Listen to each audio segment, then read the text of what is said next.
Okay, well, today is Saturday, April 5th, and I wanted to go to Ocala today, but I just have too much going on.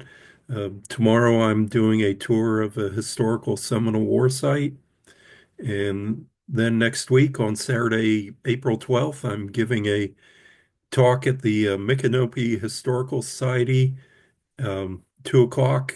That's Saturday, April 12th, and it'll be at the Church of the Mediator, which is 2 doors down from the Thrasher Warehouse where the Historical Society Museum is.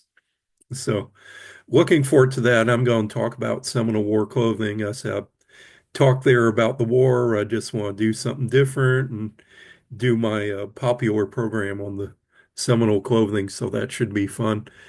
And then on 4 weeks from now, on May 3rd, I have my program at the Arsenal, which is right here, the flyer. Apalachicola Arsenal, Seminole War Foundation, General Membership Meeting. It's in Chattahoochee, Florida. We'll have the Seminole War Foundation take a journey back on the First and Second Seminole War. The building here is significant for the Second Seminole War. That's the original powder magazine that's turned into the museum, and that's on the grounds of the Florida State Hospital. So you have to go through a gate, tell them you're going to the arsenal, and they'll point you in the right direction. It's kind of in the back. Unfortunately, they only have one gate you can get through since COVID. You used to be able to go through the back gate, and it was right there. But anyway, that should be fun. So we're going to have some real good speakers there. Our speakers will be Dr. Joe Knish, who's talked about Florida during the Seminole War and many other historical Florida subjects, written many books, and Dr. Patsy West of the formerly of the Fort Lauderdale Historical Society. She's the historian for the Miccosukee tribe, and she'll be talking about, of course, Miccosukee history, which is good. She's been researching some really fantastic things. And then we're going to do a visit to the site of what we call the Scott Massacre or Scott Battle, which is nearby where Lieutenant Scott was wiped out by the Seminoles, starting the first Seminole War. There's many incidents that you could say started the war, but this was an attack on military barges, which gave Andrew Jackson the provocation to come down to Fort Scott and go into Florida. And so that's neat going to the actual site of that. So anyway, I was looking for a quick video to do, and I was talking the other day to one of the archaeologists with Gary Gulf Archaeology Research Institute, and we were talking about youth in the Army. They're underage uh, I don't know if you call them children, but young men, teenagers who join underage, a lot of times under false ages, false names. They're found out and sent home. Or if they're the drummer boys. Well, I found this amusing letter, and this was at Fort Macomb in Middle Florida. And let me show you where Fort Macomb was. Um, Going to the McKay Blake map, of course, uh, map from 1839, Fort Macomb. If you go to Middle Florida, you can see Tallahassee here on the upper left and down to St. Mark's.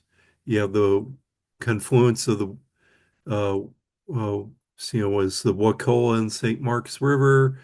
Going up St. Mark's, you have Magnolia, which is a ghost town now. That was where Highway 98 crosses, and you go further up about near where Natural Bridge is, I believe, maybe around that area.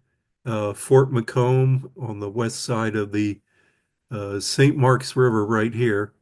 And then further up you have Wasissa and all these plantations here, Gadsden, Murat.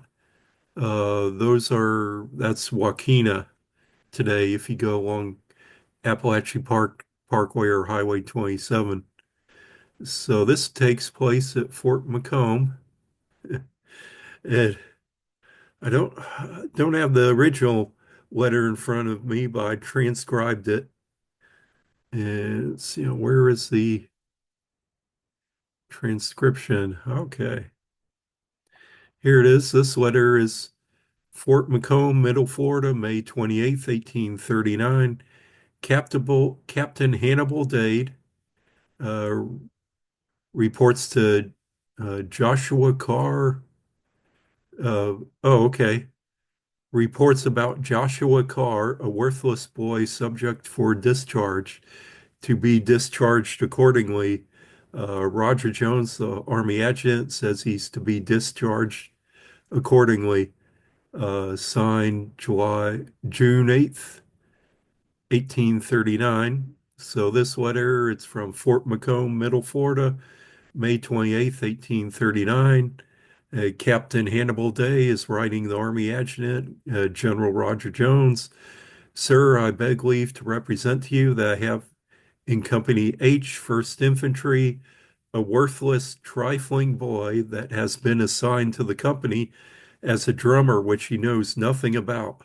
The boy is only 14 years old and is good for nothing, thieving, drunken fellow.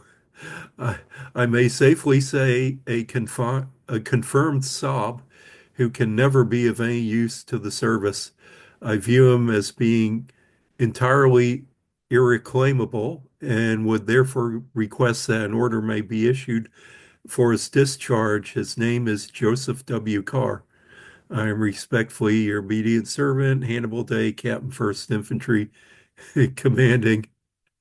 So that's a short letter, and that's a problem. The Army did have drummer boys, but back then, of course, the morale and morals of the men are different than today. Drunkenness was pretty rampant in the Army at the time, and it even spread to the youth or the underage here as this drummer boy's thieving, drunken sob, which is totally useless there. Cannot play a tune. Wondered why he got in there. So I thought that was pretty funny, and I wanted to release a video for today.